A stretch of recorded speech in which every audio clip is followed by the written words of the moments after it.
drug abuse, cancer, measles, diabetes, AIDS, cancer.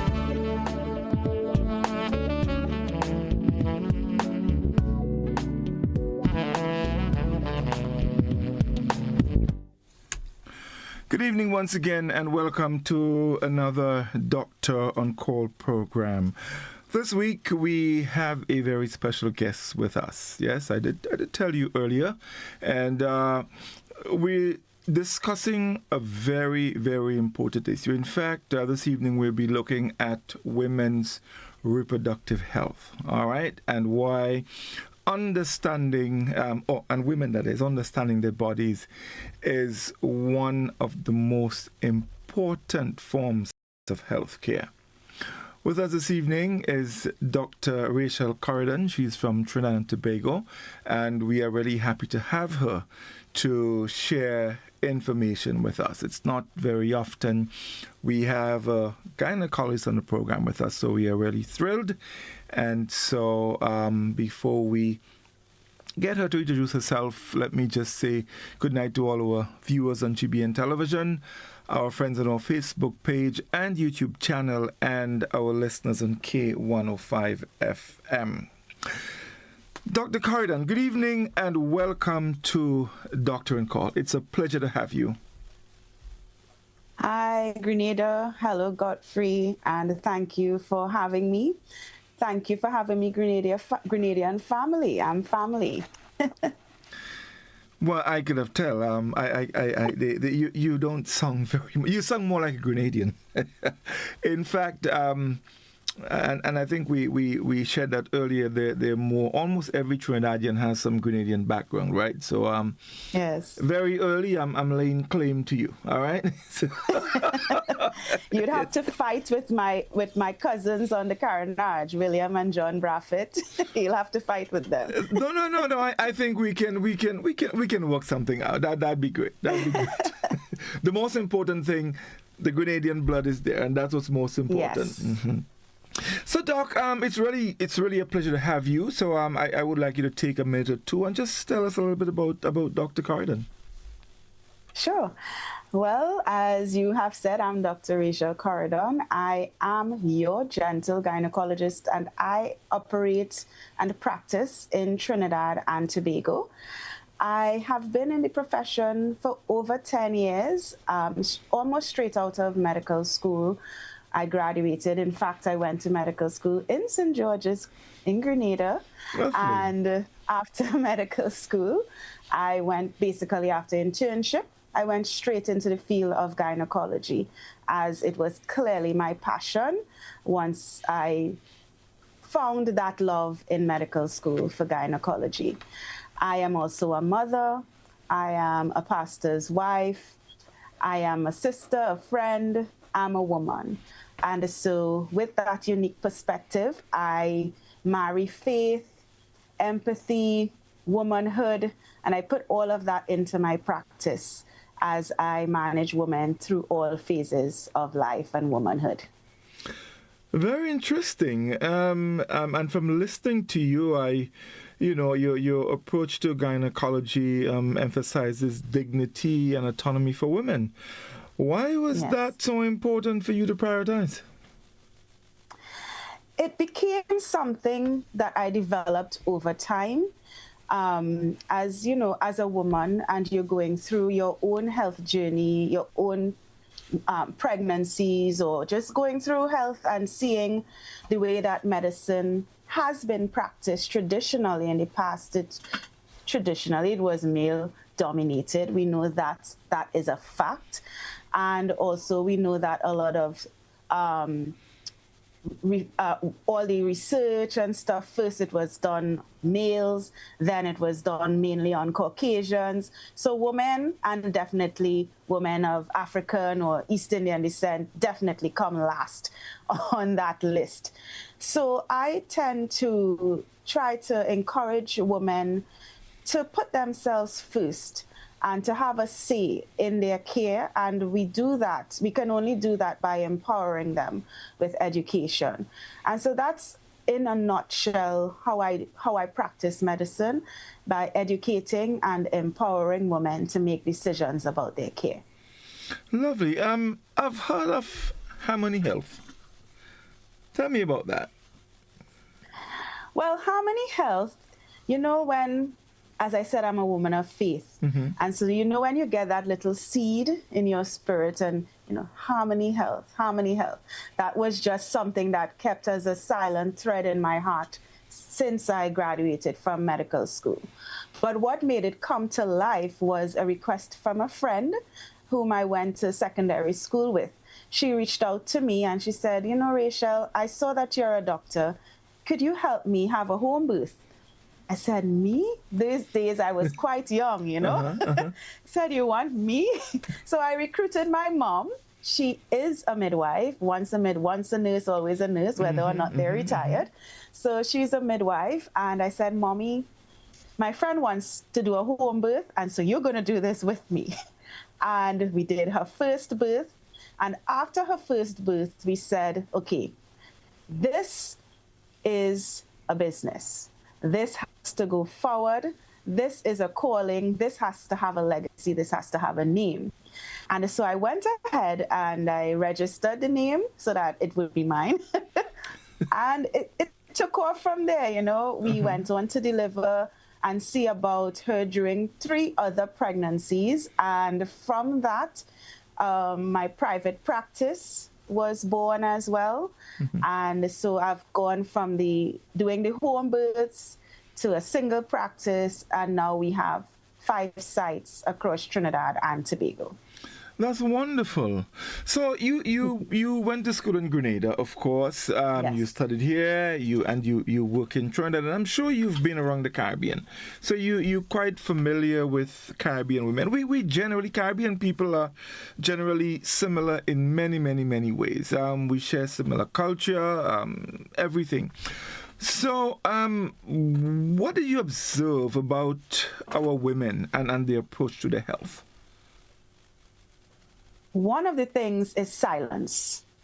Women are very silent about what they are facing in their health journey, especially the older women. The younger ones are starting to talk a lot more, but we find that the older women would hide a lot. So that silence factor.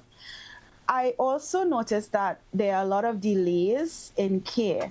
So we wait till the last minute, when what we say, water more than flour, mm-hmm. right? There we go, the Caribbean woman coming out. Yes. Yes. Yeah, the last minute, that's when we would go to the doctor. Because, as women, we generally put everyone in the family first, before ourselves. We are taking care of the home. The home is running basically around us and on our steam. So we tend to put ourselves last. So delay in care is another thing. I also find that we have a lot of fear. Right? Mm-hmm. Fear of the unknown. We always think that if we go and find out, it will be something bad. So fear of the answer. And I tend to counteract that by telling my patients, listen, knowledge is power. If we know what's going on, we are able to treat with it and manage it. So let's not operate with fear, but let's take each step as a learning exercise and knowledge gaining, right? So these are some of these things. So the silence, the fear, the lack of urgency in taking care of ourselves and taking stock of our own health journey. And also access. A lot of our women they don't have access to a lot of the care that you might see in first world countries, for instance. We are making strides, yes.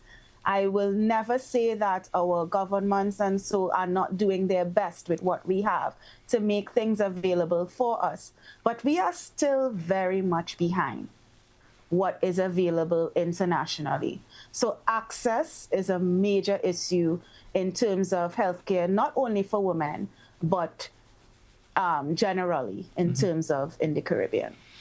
Right.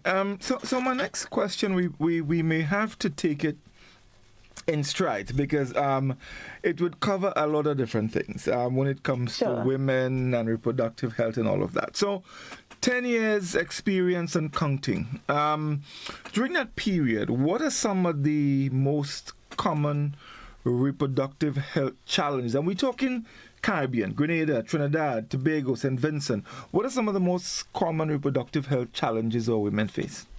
And I said we can take them because there are quite a few. So we can take them, and if we don't finish, there's always next week. So, you'll be back. Mm-hmm. Well, first on the list will be fibroids. Okay. Right? Because a lot of us are of Afro descent. We have a genetic predisposition to having fibroids, and not just fibroids or baby fibroids. We're talking about mammoth masses looking like you are 40 weeks, 30 weeks pregnant. So fibroids that have a bigger impact on your quality of life. So fibroids. Then we have, because of our predisposition to diabetes and obesity, we have a lot of insulin resistance in our genetic makeup. And so polycystic ovary syndrome is also high on the list of conditions that our women would encounter.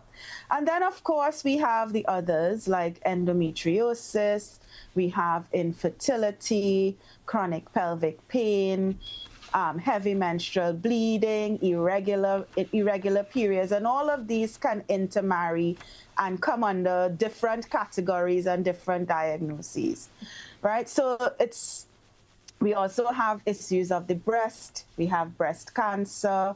One of the leading causes of death in women after cardiovascular disease, which is still the first. So we can't ignore the fact that our women are dying from heart attacks, right? And that's the major cause of death in females. So cardiovascular disease is at the top of the list as well. So if we go into the book, we can throw the entire book of gynecology, obstetrics and gynecology. You're right. Well, and that's why I said, we'd have to take them, But you're right, fibroids, very common. Almost every other woman you speak to, they may tell you that they experience some kind of issues with fibroids. Some bad, some not so bad, but it's there. Yeah. So let's get into it. When you hear that word fibroid, let's unpack it. Tell us what are fibroids, why it's so common among our women, where it came from, the whole works. Well, the uterus or the womb is made up of smooth muscle cells, so muscular cells, right? And one of these cells genetically goes bad, right? And it ceases to be able to stop multiplying. It forms a ball of cells, a ball of muscle cells, and it becomes what we call a fibroid. Okay. Right? So it's an abnormal collection of muscle cells in the womb. Some women may have very small fibroids, less than a centimeter. You may have one. Some may have multiple fibroids in the different layers of the uterus, in the outer layer, the middle muscular layer, and on the inner layer, which involves the endometrial cavity.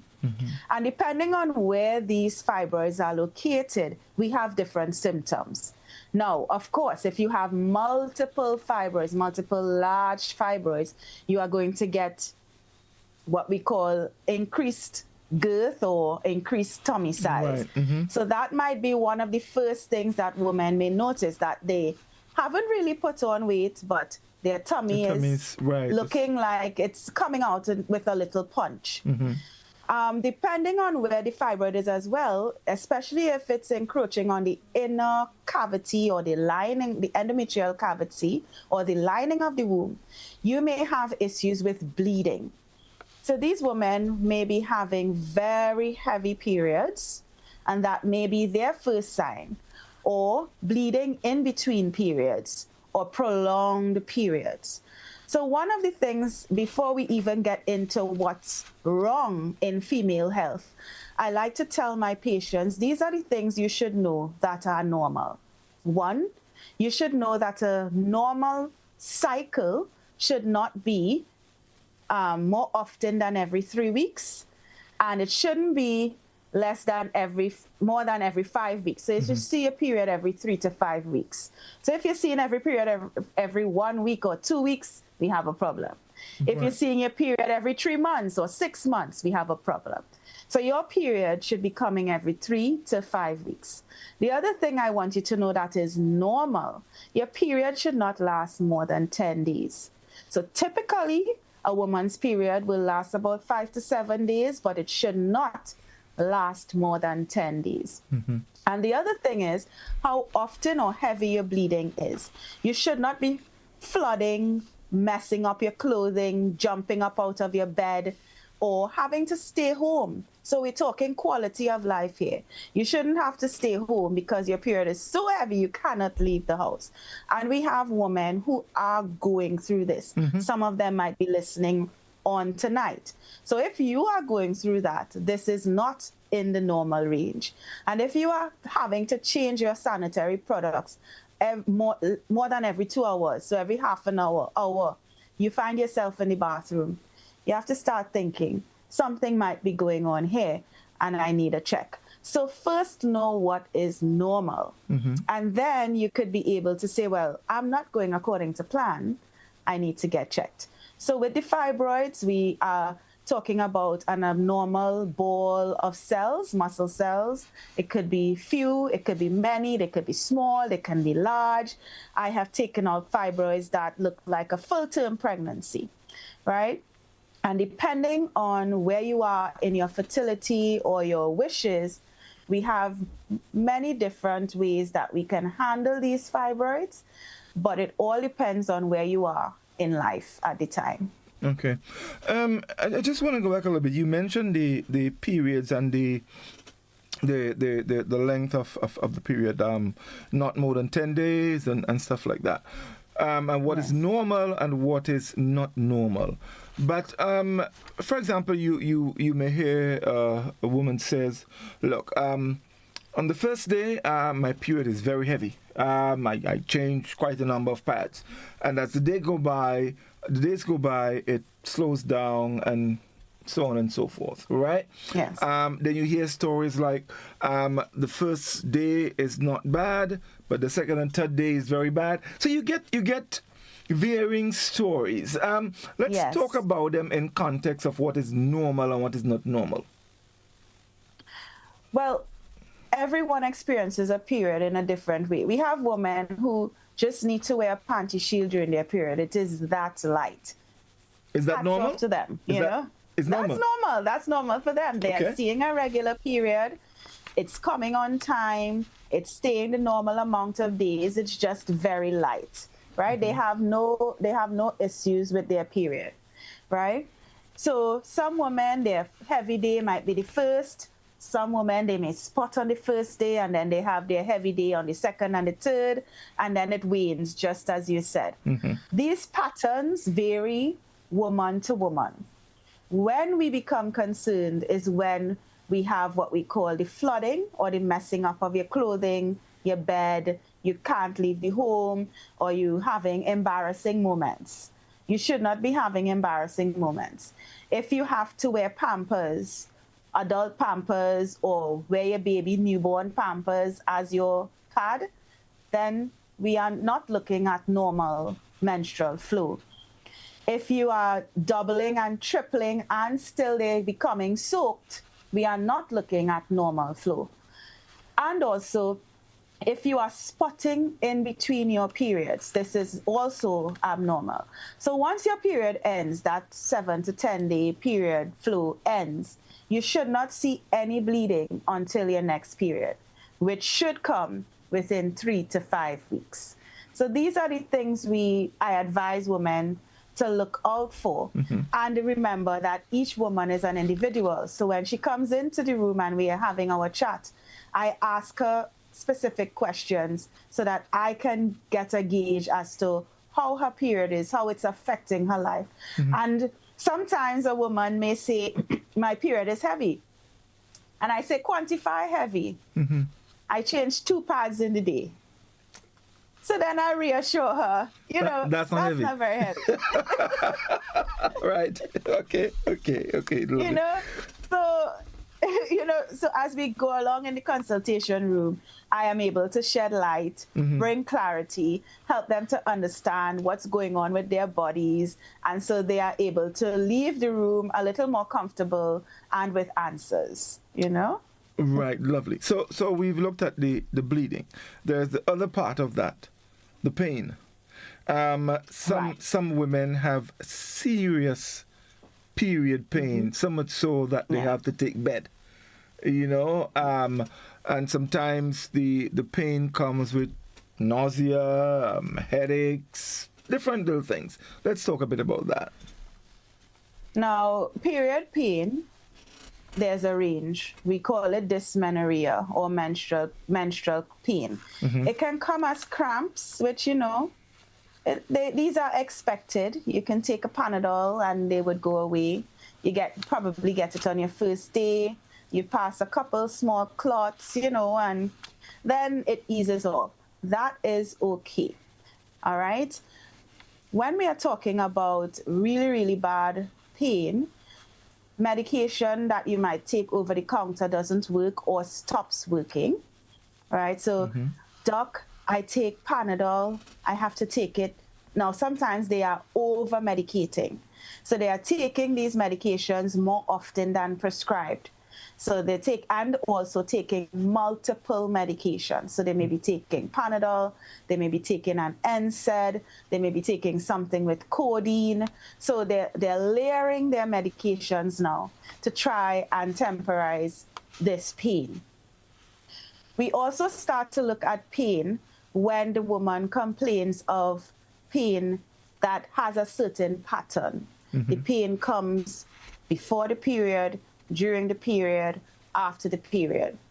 The pain is associated with pain passing stool or deep pain while having intimacy with the partner.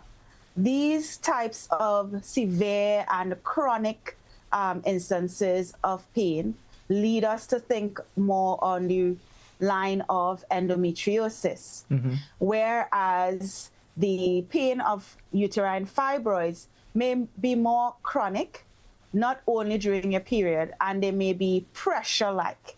So pressure on your bladder, depending on the size of the uterus, pressure on the bladder, pressure on nerves in the back, pressure on the rectum, pain shooting down the legs because it's pressing on certain nerves, etc., shooting pains. So these are some of the pains that a woman with fibroids may get.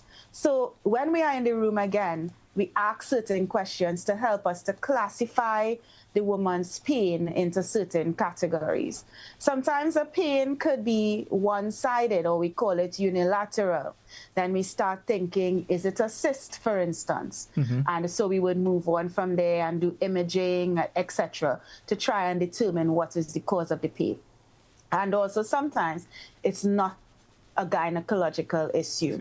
I have had women with clear cut, because I know the symptoms of sciatica, for instance, which is the pain starting in the buttock, the lower back, shooting, and they come to the gynecologist because it may also include a little bit of lower pain in the abdomen. But when we do dig deep into it, they are experiencing sciatica.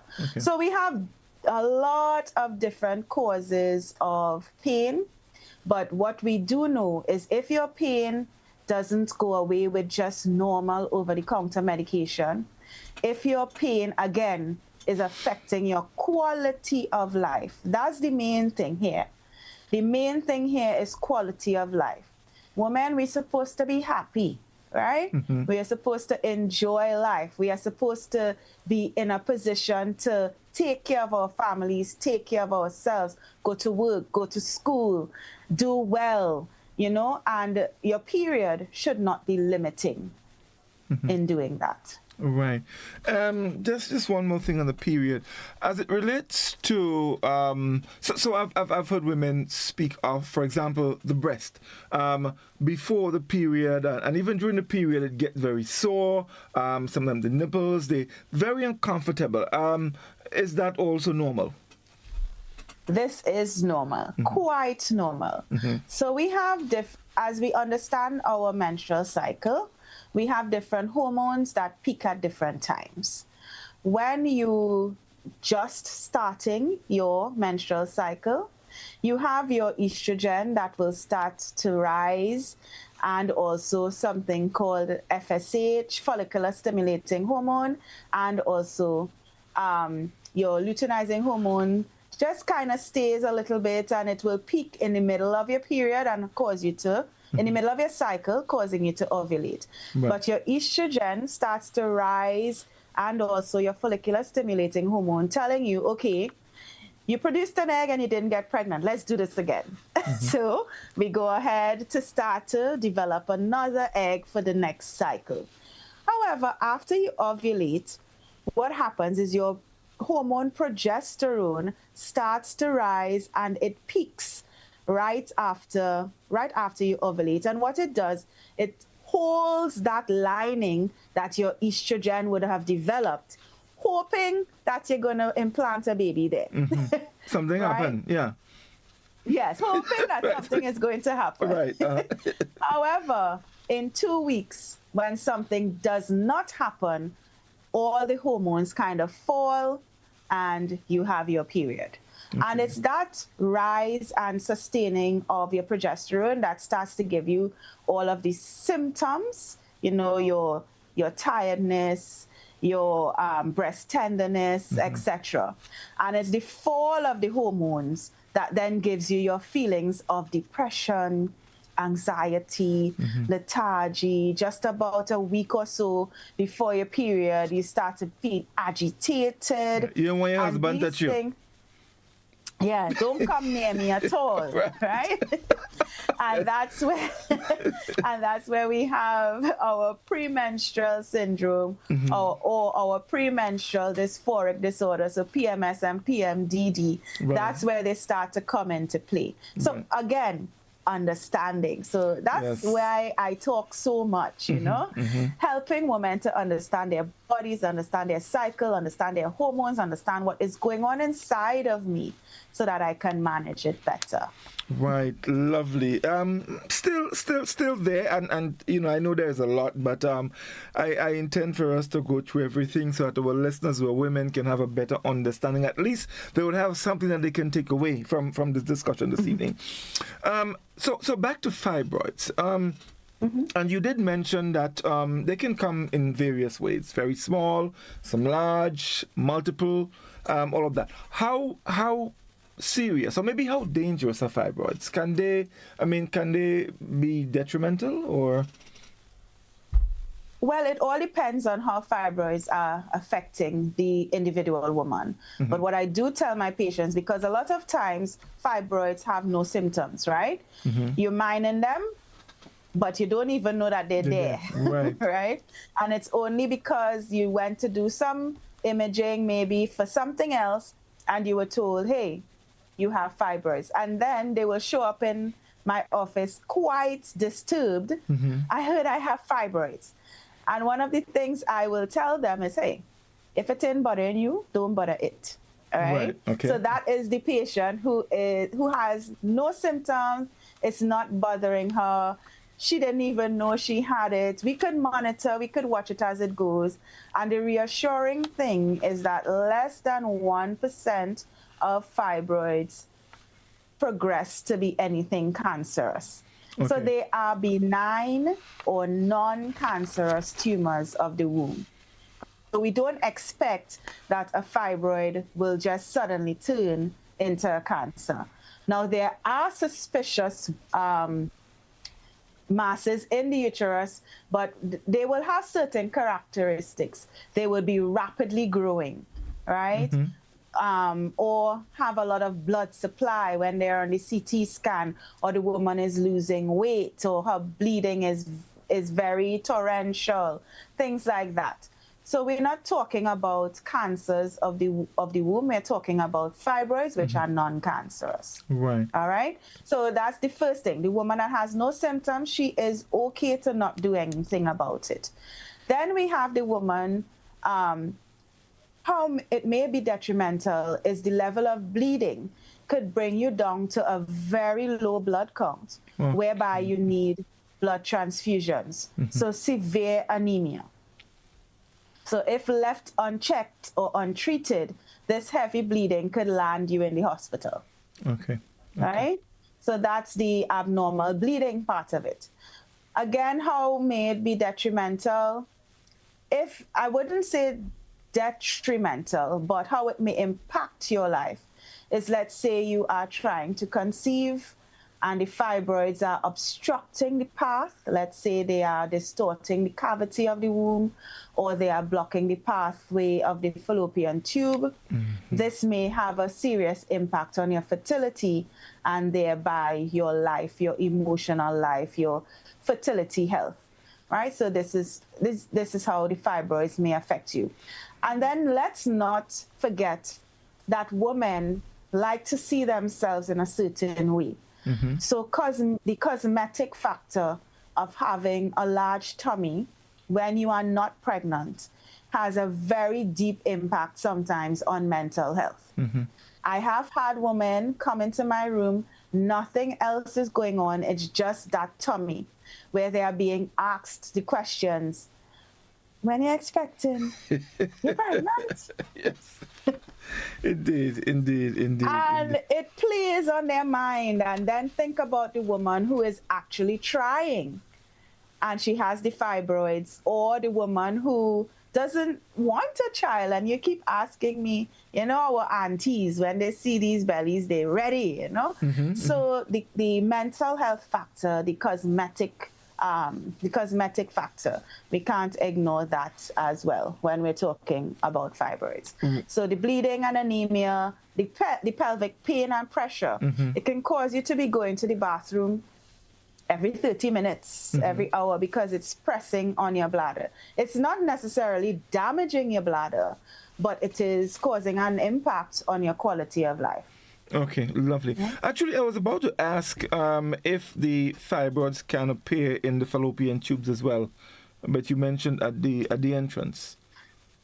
So, because everything is intimately connected, you can have fibroids that have stretched out the fallopian tube, that are blocking the entrance or the opening of the fallopian tube to the uterus. And also, yes, we find fibroids in very weird places. Sometimes when we're doing fibroid surgery, we may find a lone fibroid hanging out in other places in the tummy, not even connected to the uterus. So fibroids are quite possessive.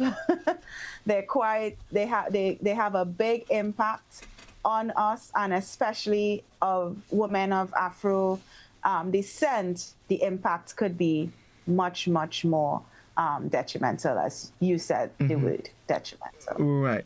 So, as you mentioned the mental health issue, I mean, causing women to be a little stressed and uncomfortable and all of that. Let me just switch a little bit. What would you say to us, I mean men, or wives or girlfriends or partner, probably, have the fibroids, going through a difficult period.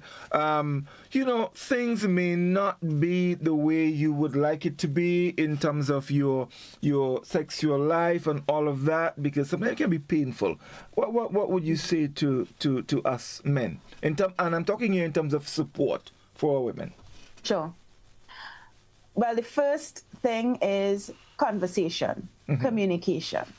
Right? Communicate with your female partner, and the female partner communicate to your husband or your male partner how you are feeling, how this is impacting your life. And of course, if you have a family member that you can visibly see is constantly in the bathroom, changing pads, she's spending all her money and always, say to her, hey, would you like me to accompany you to the doctor? Encourage her. Take her to the doctor.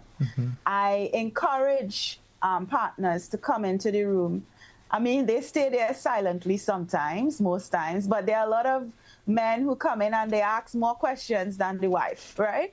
So be there, be understanding. A lot of times if she is bleeding a lot, she's going to be weak, right? So you want to have some sort of understanding. So communication, understanding, and physical support, and encouraging the woman to go seek medical attention. Okay. All right. Lovely. In terms of treatment, well, and I'm talking here not about fibroids that require surgery or surgical removal. Those little pesky ones that can, cause a discomfort here and there. Are there any form of treatment for those? What can be done? So, well, we treat fibroids according to symptoms. So, as I said, if you're not having any issue with the fibroid, you are free to say, Doc, I'll just follow up with you next year, right? But of course, every woman has a choice. So let's say you find out you have a 10 centimeter fibroid and you insist that you have surgery to remove your womb, for instance. I would have a very lengthy conversation with you, explaining to you this is not necessary, it's not affecting your quality of life, and explain to you all the risks, etc., related to surgery, right? But if it's not affecting you, we say conservative, watch. Then we can treat symptoms. So we can treat your bleeding.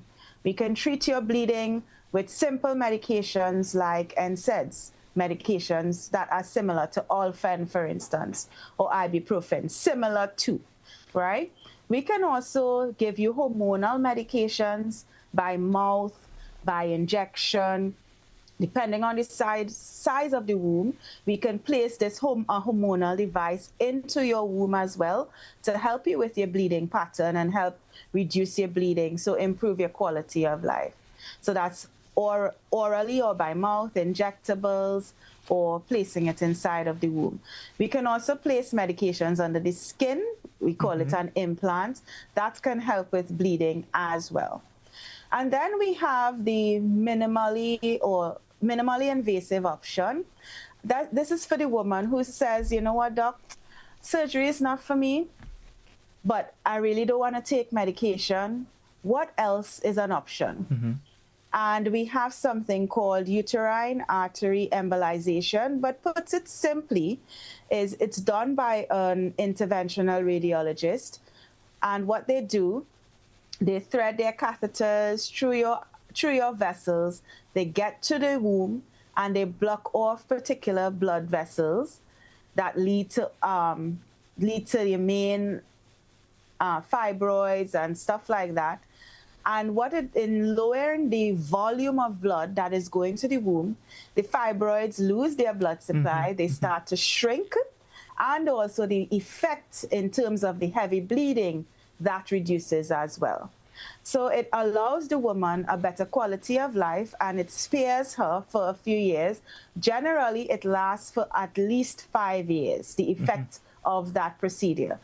So it gives her some time to temporize the issue, right? And then, of course, we do have the surgical options, which would include either open or using cameras, which we call laparoscopy, removal of the fibroids, which is a myomectomy, or removal of the womb, which is a hysterectomy.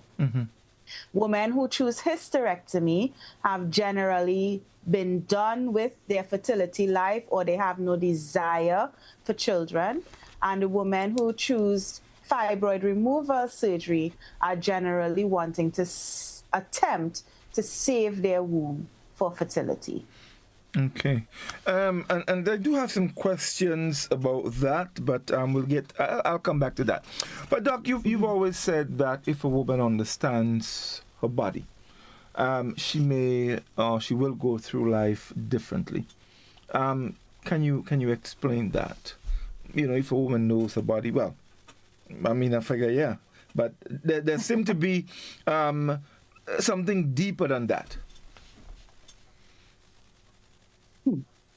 One of my mantras is your body, your baby, your way. So knowing your body, knowing your options, knowing what is normal, what is abnormal, being able to pinpoint when something changes, that is also important. So, for instance, I would tell my patients, do you actually know what your body looks like? Have you ever stood and just looked at your breasts in the mirror, looked at the skin, looked at the nipples, see what it looks like, how it falls? If you don't know that, then you wouldn't know when something changes. Right. So taking a pause and knowing yourself, knowing your cycle pattern, keeping an app or writing it on a calendar. Now, ladies, we have apps now. We could do away with the calendars, right? There are apps for this, right? So you can download an app onto your phone and just, all you have to do is tap. The first day of your period, tap. And the day that it ends, tap.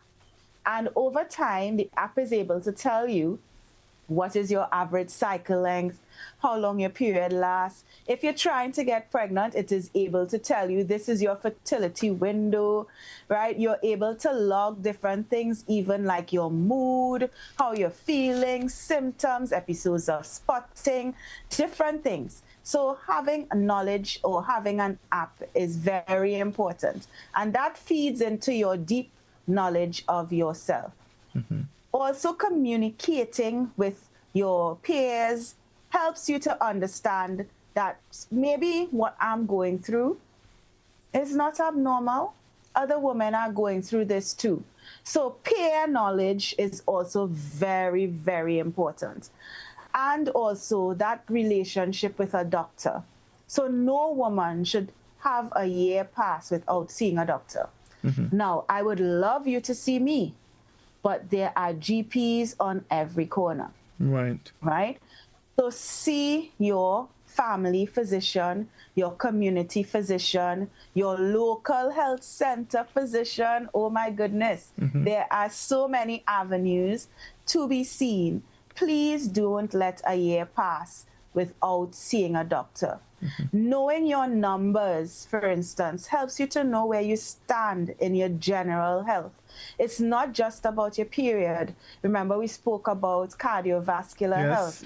Right? So knowing where you stand in terms of your diabetes risk, knowing where you stand in terms of your blood pressure, your lipid levels, these things are your body mass index. These things are all very, very important. Taking a tape measure and just measuring your tummy to know about your central obesity factor. This is very, very important in knowing what is going on with your body. So when you know your body that intimately, and you know what's the funny thing? We know our kids, you know. We know the man too. We know everybody but ourselves. Yes. Indeed, right? indeed. Yeah. We know when that teenager didn't ask us for a pack of pads. We know, but we forget that we missed our period. Yes, right? yes, indeed. So knowing is very important. And also knowledge, because our elders didn't used to talk, or they used to brush things under the rug, you know? That normal, the word, Rachel didn't see her period. That normal man, she could see it. And, you know, we brush things off. And so we let things go on and fester. And they wouldn't talk about, our grannies wouldn't talk about things that are going on with them. So when we find out what's going on, it's already too late. Too late, yes. Right? There's also a saying, Doc, that sometimes our bodies speak to us, but we don't listen. Correct. That is very true. So you have that abnormal episode of spotting, or you had intimacy and you're bleeding. You brush it off. This is a sign. Or you're going to the bathroom too often. You say, I'll drink some cranberry juice and that will go away. These are things that we need to look at, right? You start to feel your breast a little bit rubbery. But you say, an ant's bite or something, you know? And it turns into a big ulcer and then it's far too late. you know. So we need to pay close attention to what's going on with our bodies, what's going on with ourselves, so that we can take control of our health. Yes, indeed. Doc, we'll take a short break. I give you 30 seconds just to take a deep breath, and then we come back in just a moment. So stay with us, folks. We'll be back with you in just a moment.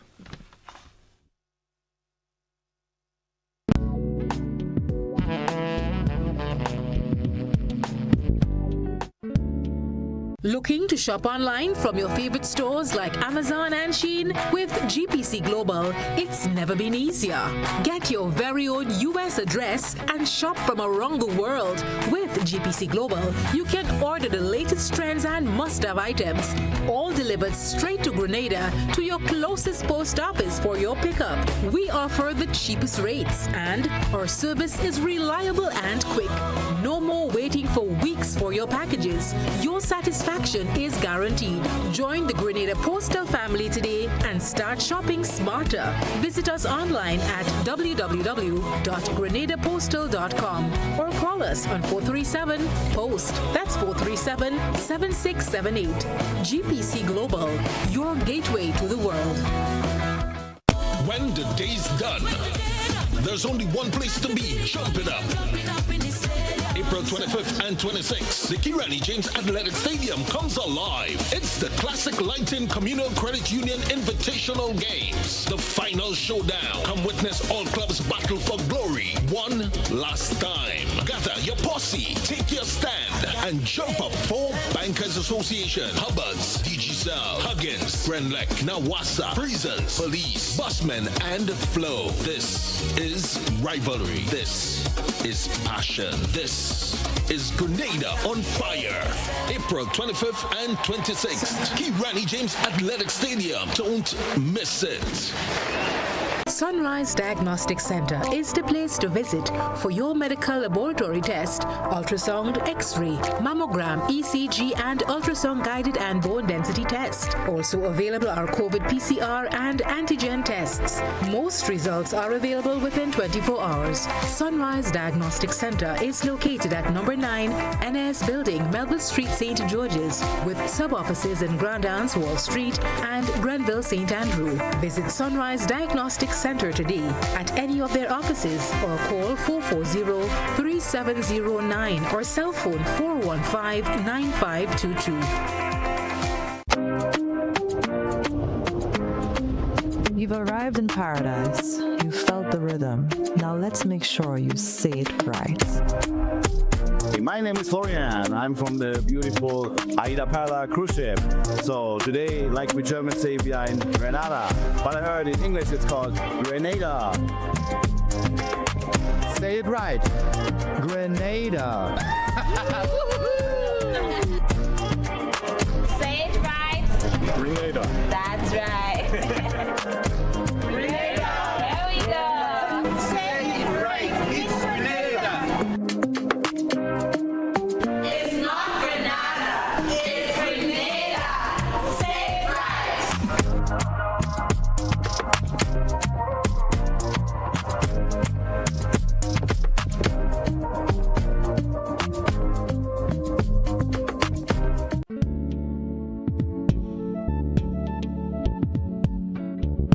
Drug abuse,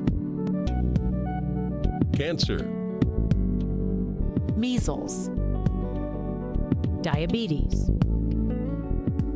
AIDS, cancer.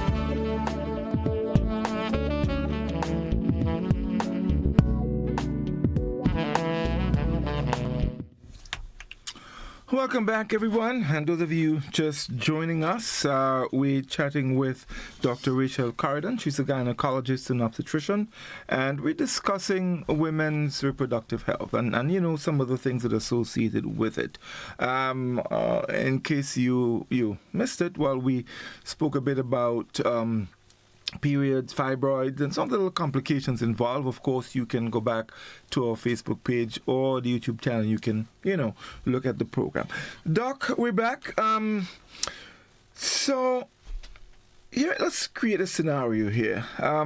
Sure. So, a woman is getting ready to come to see you, right? Because she's probably, she's okay, but there's little discomforts here and there, and not feeling the way she would like to feel. So she's getting ready to come to see you.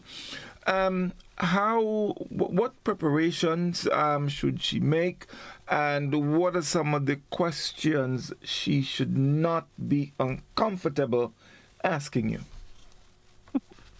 Not much preparation, right? A lot of women feel like they must be shaven and all of these things. Listen, not necessary, right? What we need to know are your stats, what I was speaking about before we went to break. So we want to know, when was your first day of your last period? How often you have your periods, any issues with your periods, tell me about your bleeding pattern. You should have a clear idea about what your complaint is, so that, you can have a long list of complaints, but as we go through the consultation, I'm able to kind of rein you in and pinpoint what exactly we need to focus on in that consultation. You should also know your medications, what different medications that you're on. So there are some women who have chronic illnesses, and what's easy is walking around with your prescription. So if you have your prescription in your purse, just whip that out, and we'll be able to have an idea of what medications you were on. When last you had a visit, or what you have done before for this particular issue, because that helps us to determine what we should do next. Because, of course, there are women who see multiple doctors for the same issue, and you don't want to keep starting from zero, right? Although we may have to, I would like to know what was done before, what was said before, what was tried before, so that we wouldn't waste time and we can treat you most effectively. Knowing your family history is also very important, because we are able to determine what you may be at risk for. So having short conversations with your mom, your dad, your sister, brother, knowing what's going on in your family line, as much as you can, is good information to know, right? And of course, if you've had children, remembering not all the details, but specific things like the years that they were born, any complications that you had during those pregnancies, during the deliveries or after the delivery. These are things that we would want to know. So your current issue, what is going on, your menstrual history. Now, some of my grannies know their first period better than the 20-year-old. Yes.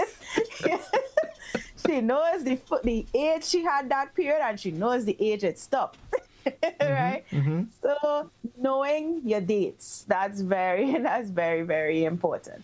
And in terms of preparation, if you are coming in for a pap smear, for instance, if you know that's what you are coming in for, you don't want to come in while you are on your period.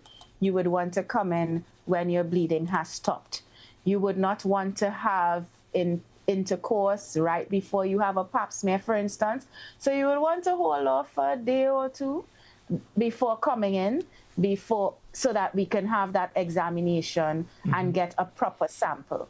So this is generally, if you have any imaging like ultrasounds, blood work that you would have done in the past, by all means bring it with you to see a doctor, as again, that helps us to know where you are at. And so we can chart a course forward to know where we are going. Okay, lovely. Now, generally, anytime, and I think you mentioned it earlier, generally when someone is going to see a doctor, and just general, there's always a little fear, because what you don't know, look, don't tell me. Yeah. So there is that fear. So in terms of, a woman coming to see her gynecologist, there are little things that can make a woman uncomfortable. For example, vaginal discharge. Maybe sometimes an odor that you're not comfortable with. So there are a lot of little things.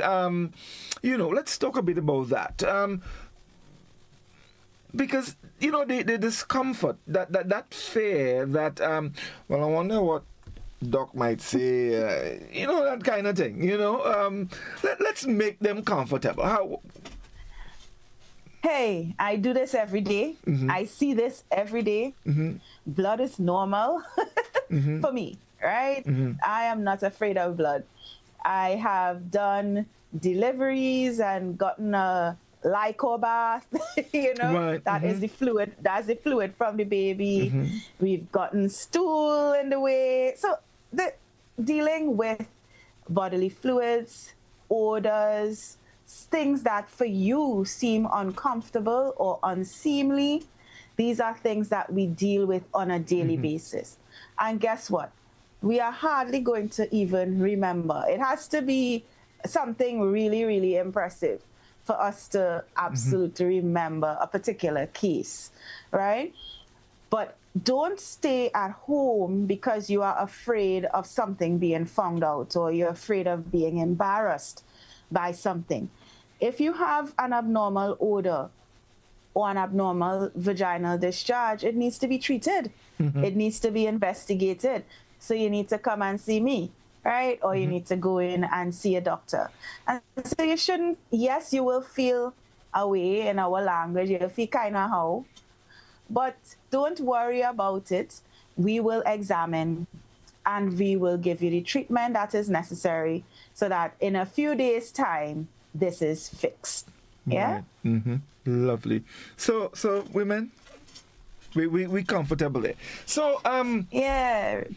what are some of the simple things a woman can do to sort of take better care of her reproductive health? Let's start with managing our weight and diet. Very important. Okay. Because, for instance, for our women with polycystic ovary syndrome, weight and diet are key management factors. All right. And of course, in reducing your cardiovascular and diabetic risk, weight and diet are very, very important. So as I would tell my patients, I'm not asking you to be Kim Kardashian. Right. I'm just asking you to be your better self, right? If that is 10 pounds, if that is a walk 3 times a week, if that's doing some strength training, if it's watching what you eat for most of the week and just splurging on the weekend instead of splurging every day, talking to myself sometimes, do better. Do better with your health choices, all right? I would again encourage women to have a yearly checkup. It doesn't always have to be with a gynecologist. It can be with a family physician or a GP. And follow up. Always come in for your follow-ups. We have so many drop-offs where we started the process. Things were going well. We gave the advice. You're supposed to come back in 3 to 6 months and you never show up, right? And then when you do return, it's because you're back in problems again. So continue with the follow-up, all right? So diet, weight management, exercise, eating right, managing and taking care of mental health. I think we are focusing a lot on mental health in recent times, and that's very, very important.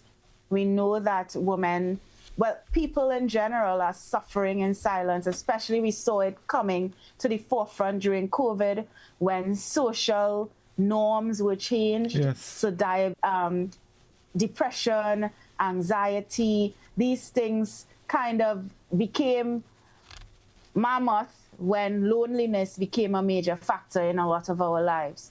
So manage your mental health and never be ashamed to say, doctor. And this is also important for our women that are approaching menopause. As you're approaching menopause, things start to change in your mental health. You start to get anxious, you're having anxiety attacks and these things.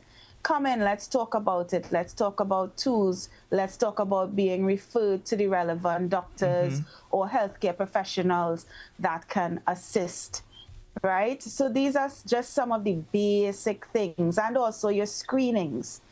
As women, we have particular screenings that we must attend to at certain times. So between the ages of, let's say, around 21 to 65, you should be doing your pap smears. From the age of 45 and onwards, you should be doing your mammograms. And you may have to do it earlier if you have a strong family history of breast cancer. Over the age of 50, you want to be doing your colon screening. This can be a colonoscopy or a fecal blood test, right? So these are things that we want to generally do. And in addition to doing your yearly checkups, we would be able to pick up changes and be able to manage early rather than late. Wonderful.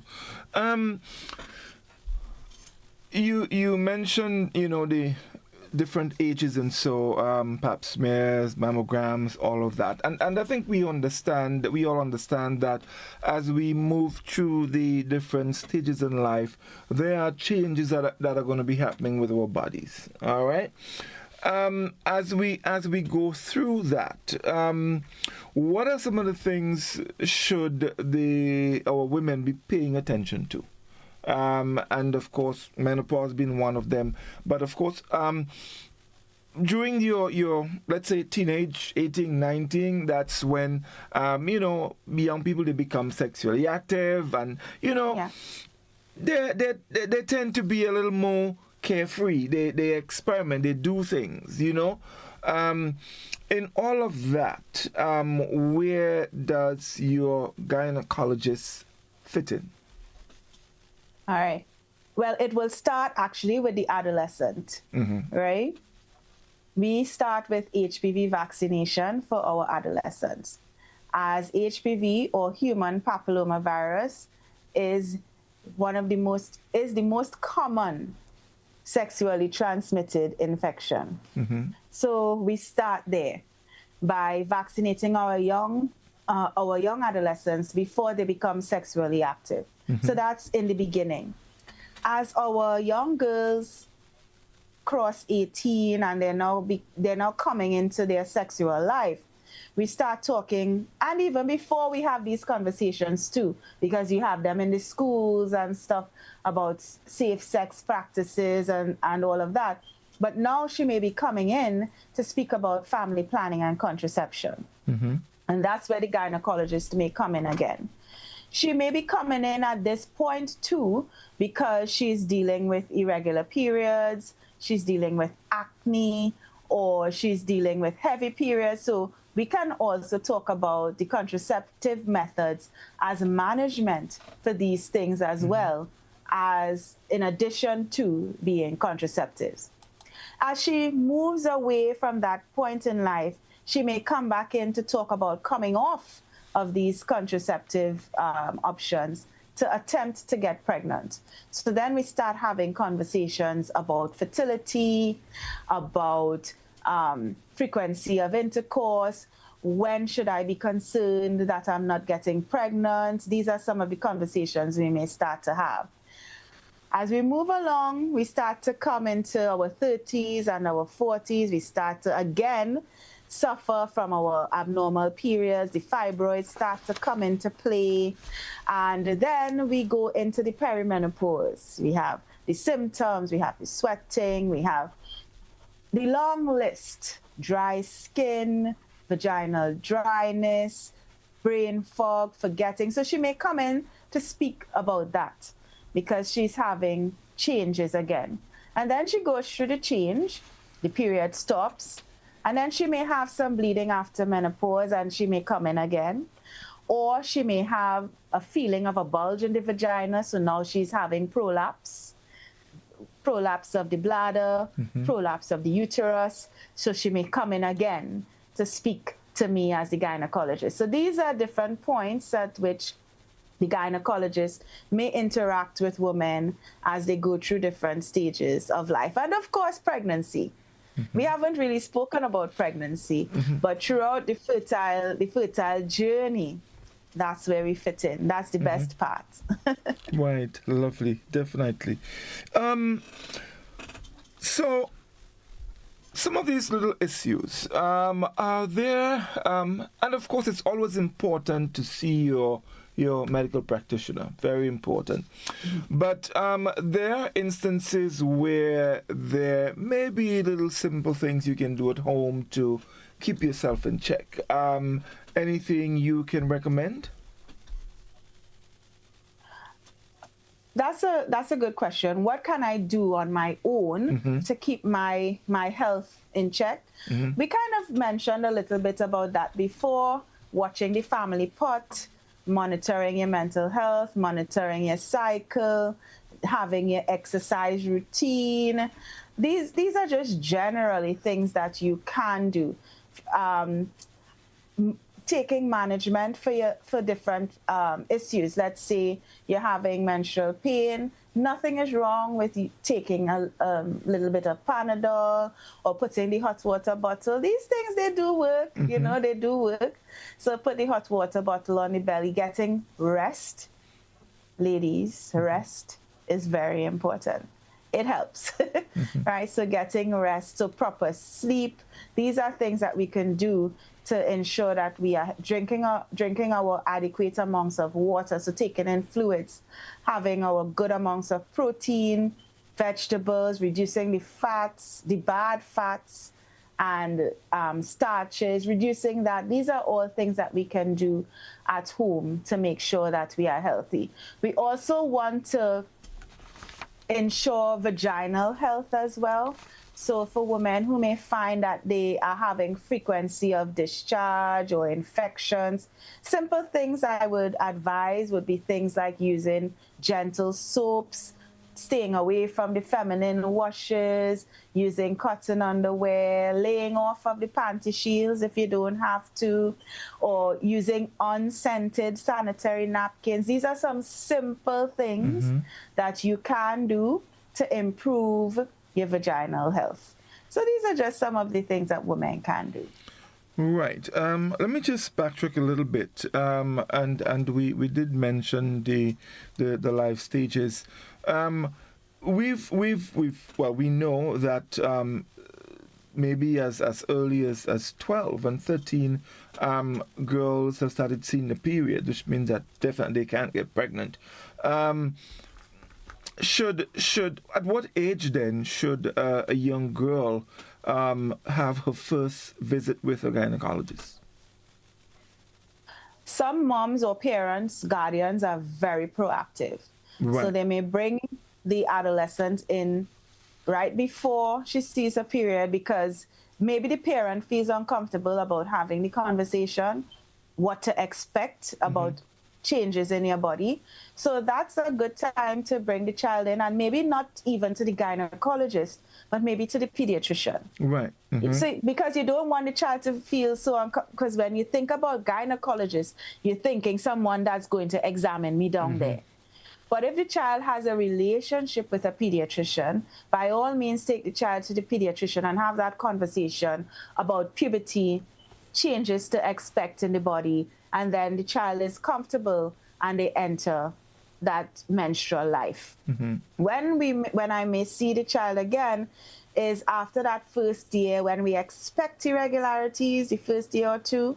But after that, if we're still having issues with the period coming on schedule or lasting too long or being too painful, the pediatrician may see and refer. Yeah? Right. So at any point where there is an issue, we are able to see the young girl, even before she's 18.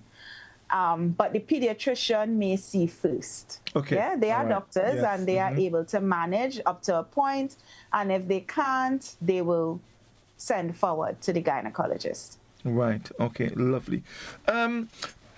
Let's talk a little bit about because earlier you did mention, while we were talking about fibroids, there are other things that can create little issues there with pain and heavy bleeding and so. And you did mention cyst, right? What sort of cysts can women experience? Let's say in the uterus or fallopian tube or wherever.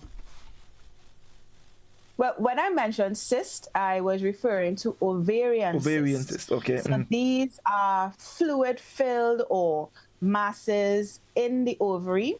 And there are different types of cysts that we may find. You may find a cyst that is just fluid. We call that a simple cyst.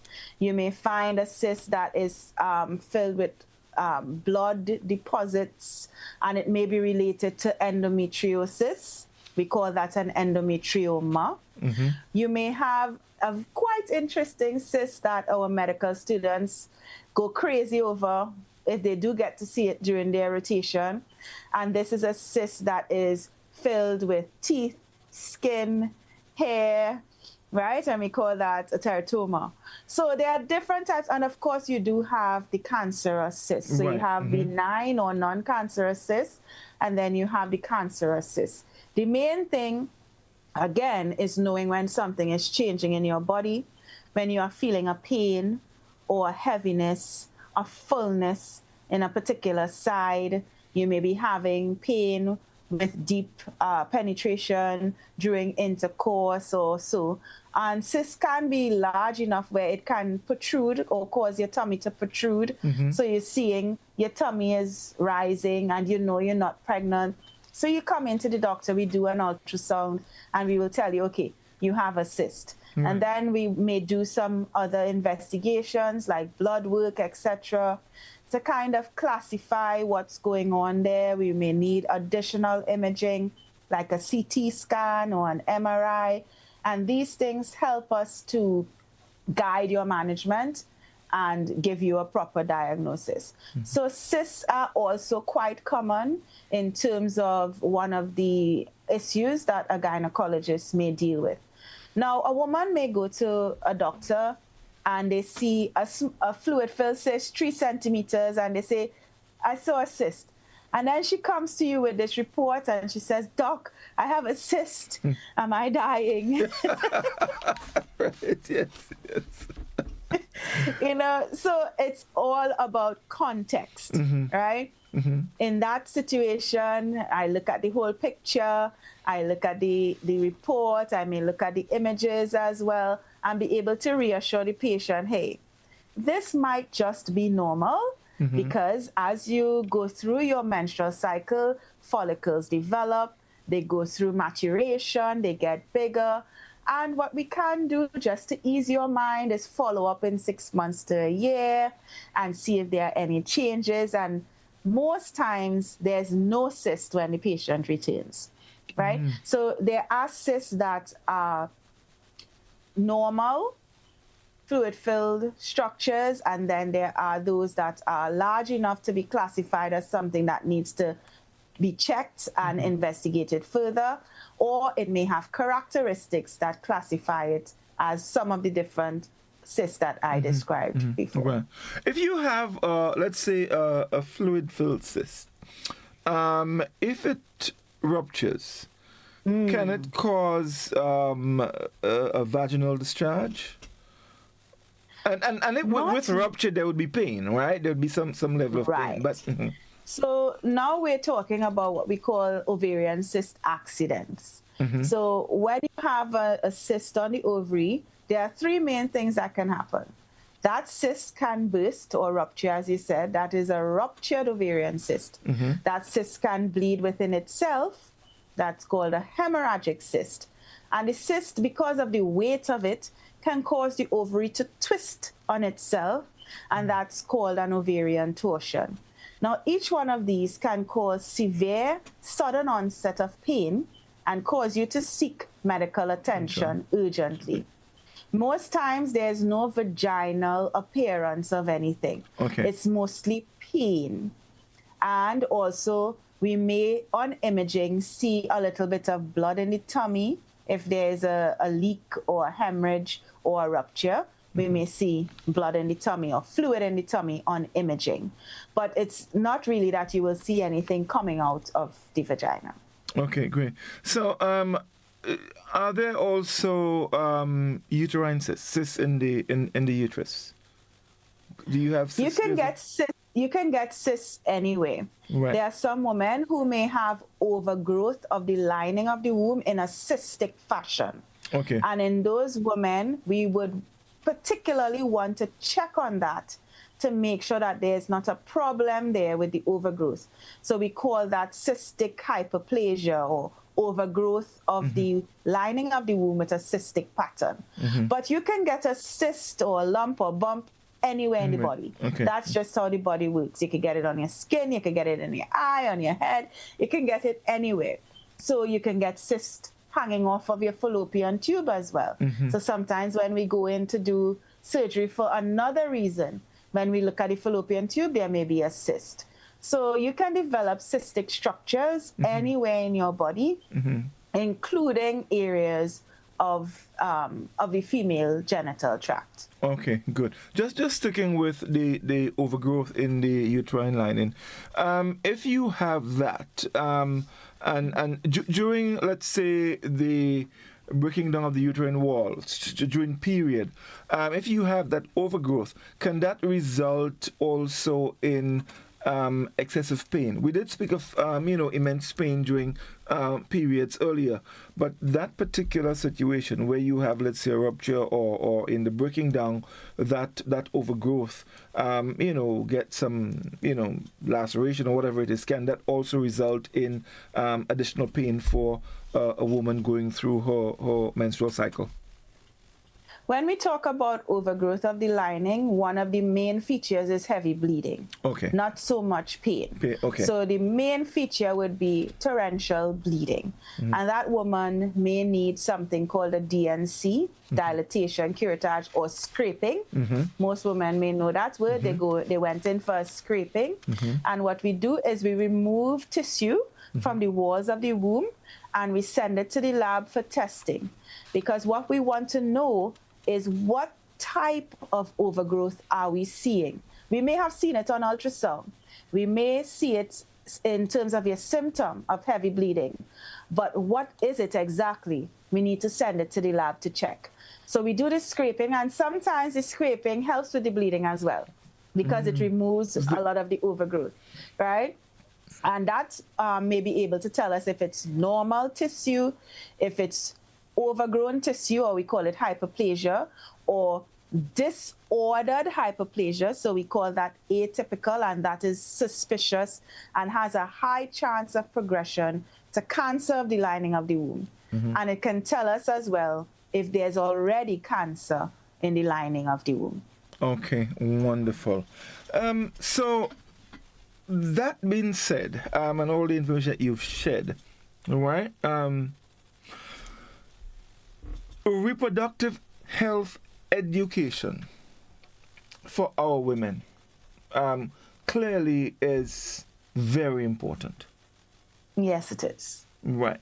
And with that kind of education, or having, or being armed with that kind of information, how can it help our women go through life normally? And we're talking here in relation to their reproductive health. And that's my final question, actually, for tonight. Again, knowledge is power. So I will never stop talking, right? We have so many platforms like these. You have on social media, you have meetings, church meetings, school meetings, speaking to your young daughter. If you're having trouble to bring the information across, pull up a YouTube video, buy a book off of Amazon. All of these are ways that we can disseminate information, and it produces a legacy of changing women generation to generation. By improving our knowledge, by empowering women, we are able to help the next generation do better with their health. So we're not just doing this education and talking for now. It's for my daughter. It's for your daughter. Because if she hears me speak, if she knows what a normal female anatomy is supposed to look like, if she knows the way that the female body is supposed to work, then she will be able to make better choices in terms of her health. And that will now carry on to her children. So we are now impacting generations with health education. Yes, indeed. Wonderful. So, Doc, that's all the time we have for tonight. But before we go, can you just quickly maybe take 3 or 4 minutes and just let's do a brief summary of what we discussed tonight? Sure. So again, thank you so much to my Grenadian family for having me here on the Doctor on Call. So I was truly on call tonight. Doc, let me. I want to stop you there for a moment. You sounding as though you're not coming back next week, but you have to be.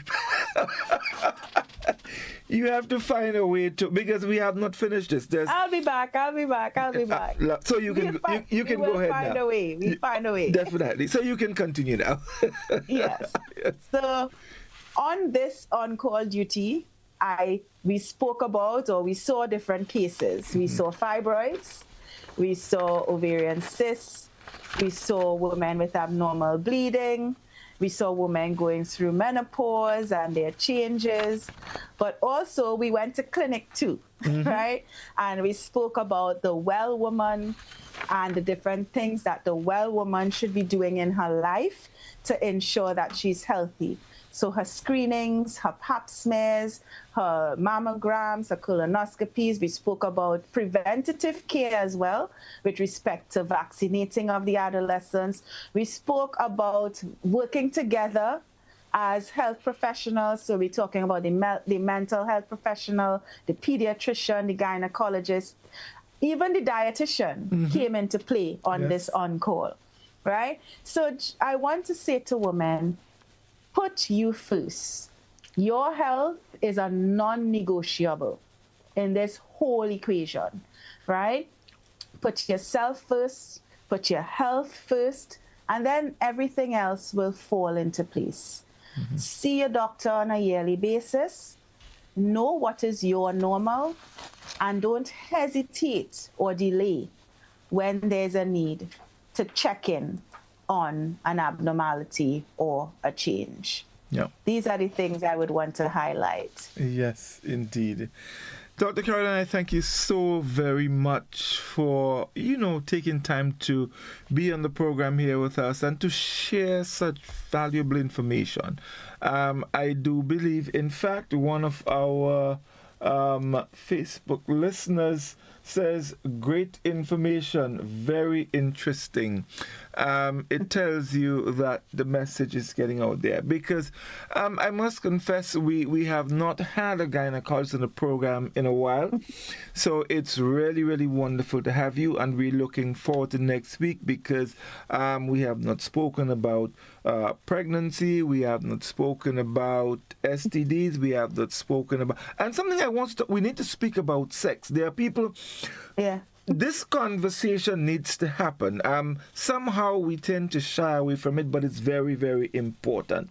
So next week we can, look at these, and then we'll see whether you need to come back for another week. Well, I will come back once the women know that they should not be afraid to see their gynecologist, because some of us are gentle. And of course, I just want to say hello to my Grenadian mom and dad, Ronna and Dwight McIntyre. I just have to say hello to them. Wonderful, wonderful indeed. So, Doc, thank you so very much. I'm really looking forward to next week, where we continue sharing information. So until then, all the best. Do have a good night, and do take good care of yourself. Yeah? All the best. Thank you. Yes. Indeed. Bye. Bye-bye.